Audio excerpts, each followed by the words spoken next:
Dun, da, da, da. Da, da, da, da, da, da. Salmon, Science Friday, the finale, week 10. Welcome back. So, surprise, surprise, this is going to be the final Salmon Science Friday video. So, by now, you definitely should know what to do. Boom! Observations. I've got my tank tape still up, so if you wanted to check your work from last week with seeing what the favorite habitats are, I'll be kind of going through in our underwater video all the different habitats. Today our observations are going to be a little bit different. Let's see. I want you to observe the fish in the different habitats. I want you to take everything you know about the life stage that they're at right now, the way they look, where they're living, the way they're behaving, and I want you to use your scientific brains to tell me, how do we know our coho are ready to eat? Because guess what? It's time. So let's dive right in. Be paying close attention to things that you can use to describe to me, your teachers, and your friends and family, how you as a scientist can tell that these fish are ready to eat. So let's do this.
So now you've had a good look around the tank without any food inside of it. You've seen everybody just kind of chilling out, doing their thing, hanging out in their one of the 4 different habitats that they like the best.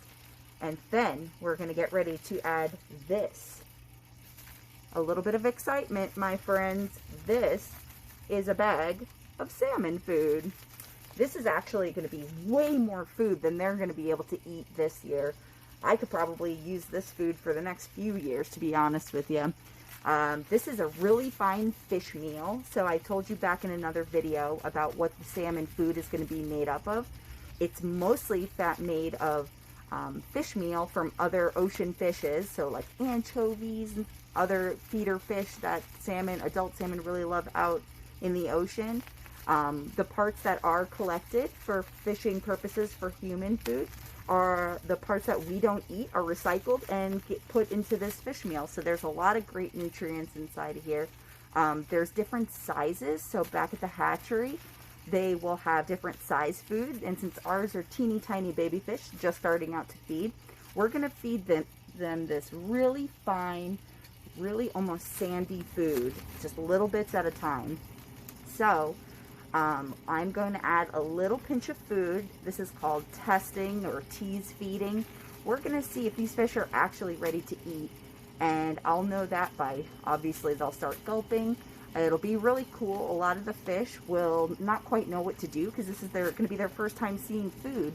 So maybe they'll be looking at their friends going, what are they doing? They'll see them gulping and gulping.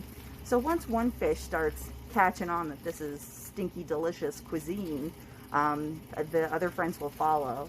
So if they're not quite ready to eat, the food will just maybe bounce off their head or float to the bottom of the tank. And so we'll wait a little bit longer, maybe another week or so, when everybody's ready to eat, because this is not a river. This is a closed system of water. So if we let too much food settle down here on the bottom that the fish aren't eating, it can make the water really dangerous. It'll break down and get real funky. So we want to make sure that the fish are eating their food, getting their nutrients. So this is going to be kind of cool. I suspect we're going to have a lot of fish ready to eat. So for your viewing pleasure, it's lunchtime here at the salmon tank. Enjoy.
enjoyed that little snack attack.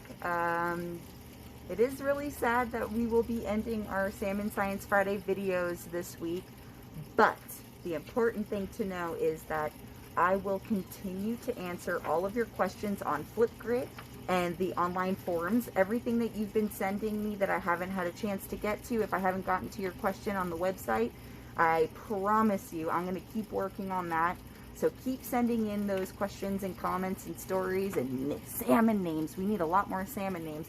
Keep sending that stuff in every week. We will always have the live stream going every week within daytime hours, and so you'll be able to check in on your fish throughout the week whenever you want, and then I'll be answering all those questions, especially the ones that I haven't gotten back to.